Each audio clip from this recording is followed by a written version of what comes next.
Goals are major to a genuinely success-oriented person. Without them, you're just playing around. The difference between a goal-directed individual and someone without goals is like the difference between a Wimbledon champion and a kid batting a tennis ball around on a court with no net. No opponent to bring out the best in him, and no way of keeping score. Despite everything that's been written about the importance of goal setting, very few people actually put it into practice. It's always amazed me the way the average guy puts more thought and effort into planning his 2-week vacation than he devotes to planning his life. What's he taking a vacation from?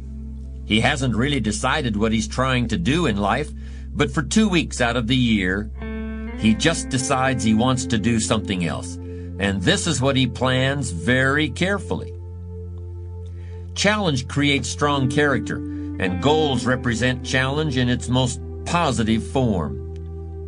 Leaders have their personal goals clearly in focus, as well as the goals of the organization. In fact, one of the principal responsibilities of leadership is defining goals for the vast majority of people who aren't able to do it for themselves.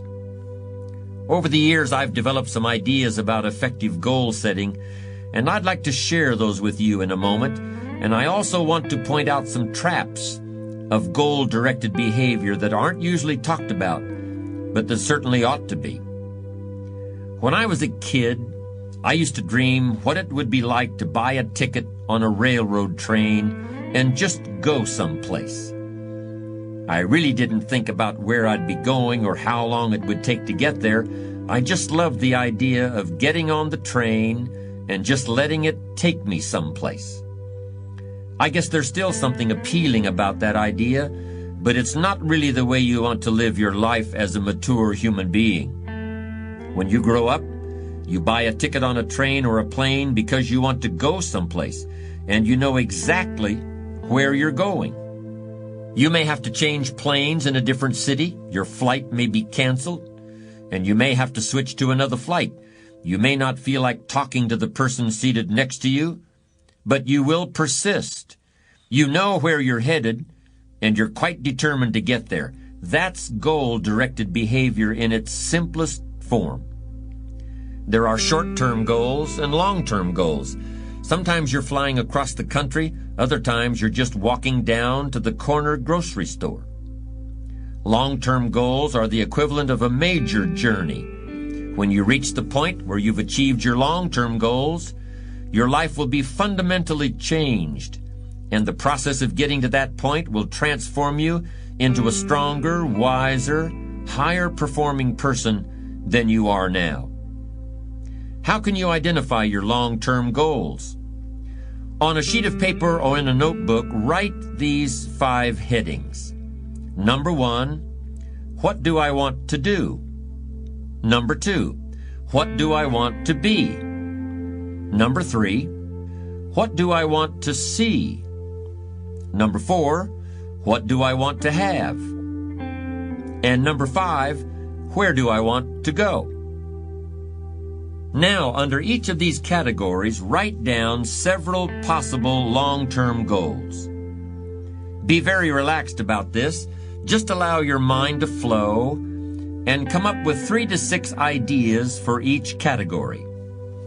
Don't worry about a lot of details at this point, and don't spend too much time describing a particular goal.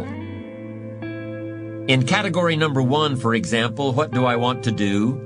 Suppose you want to write a book about the history of your family, going back to the arrival of your great-grandparents in the United States. Just quickly jot down family history. Then as you look down the list of categories, it occurs to you that you've always wanted to see the pyramids in Egypt, so you write pyramids. Keep writing down ideas as long as the list of categories continues to inspire you. You'll probably be surprised at some of the things that turn up. You may have kept a great many desires and aspirations hidden in the back of your mind, but the opportunity to write them down will move them to the forefront of your consciousness. That's one of the benefits of this technique.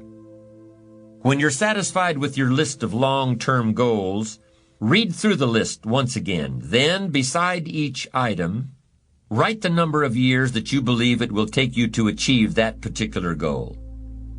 It's best to round off the numbers into 1 year, 3 year, 5 year, 10-year categories. For example, you may estimate that it will take you 10 years to research and write the book on your family history. But you'll need only 5 years to get yourself into a position where you can take a trip to the pyramids. Create a time frame like this for every one of your long-term goals. Immediate goals, those that will take less than a year to achieve, are important too, of course, and we'll deal with those separately in a moment. When you're finished entering your time frames, there should be a fairly balanced distribution of all your goals. If there are many 1- and 3-year objectives, but only a few in the 10-year category, maybe you need to think more about what you really want your life to add up to. What kind of life you really want to build over the long run. But if there's a preponderance of 10-year goals, and relatively few of the shorter-term variety, this may be an indication that you're putting things off, that you're focused too much on where you'll be at the end of the day and not enough on what you can accomplish right now. Keep working on your list, adding and subtracting goals with various time frames until you've created a more or less even distribution. Now comes the really challenging and interesting part. So far, you've just been adding things to the list, but now it's time to start making some selections. Now you're going to start asking yourself what's really important compared to what might just be sort of fun. Choose 4 goals from each of the 4 time frames, 1 year, 3 year, 5 year, and 10 year. Now you have 16 separate goals. So far, you've only referred to them in shorthand fashion, but now you're going to start seeing them very, very clearly in your mind's eye. You're going to see each goal just as if it were being realized this very minute. And you're going to write down a detailed description of exactly what you see. Do you intend to open a handmade furniture store in 3 years? What will the store look like from the street out front? Will there be gold leaf lettering on the windows? Or will there be a sign hanging over the door instead? How many square feet will the store contain? Will there be a showroom area for the furniture in front and a workspace in back?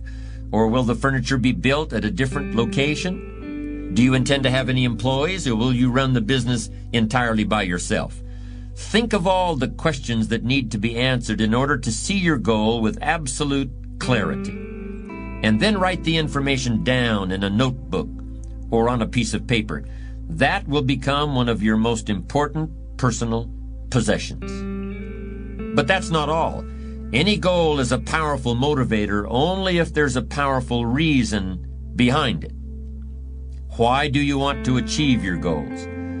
Why do you want to own a handmade furniture store, or a private airplane, or a newspaper in a small town in Vermont? Why do you want to compete in a triathlon, or visit the Australian outback, or be the first woman in your family to earn a PhD? Write down your reasons for wanting each goal in the same degree of detail that you use to write your descriptions. If you can't find a clear and convincing reason for each of your 16 goals, do some serious reevaluating. You may have more whims or pipe dreams than real goals, and now is the time to make that discovery. Keep working on your list until you have 16 clearly envisioned, strongly motivating, long-term goals. Review what you've written at times, and keep track of your progress toward these objectives. Above all, persevere. Goal setting is a very important first step, but goal achievement is a continuous, lifelong process. That's what makes it so challenging. That's also why it's so extremely rewarding to finally attain your long-term goals. With regard to immediate goals, those that require anywhere from a day to a year to achieve, I recommend creating lots of objectives that can be accomplished in a month or less. Write them down. Read what you've written at frequent intervals. Keep track of your progress. And do something often that brings you closer to realizing these very short-term objectives. That way, you'll always have something to celebrate.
Goals are major to a genuinely success-oriented person. Without them, you're just playing around. The difference between a goal-directed individual and someone without goals is like the difference between a Wimbledon champion and a kid batting a tennis ball around on a court with no net. No opponent to bring out the best in him, and no way of keeping score.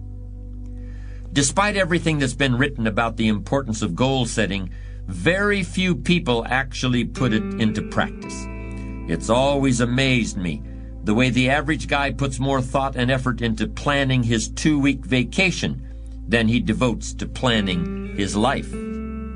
What's he taking a vacation from? He hasn't really decided what he's trying to do in life, but for 2 weeks out of the year,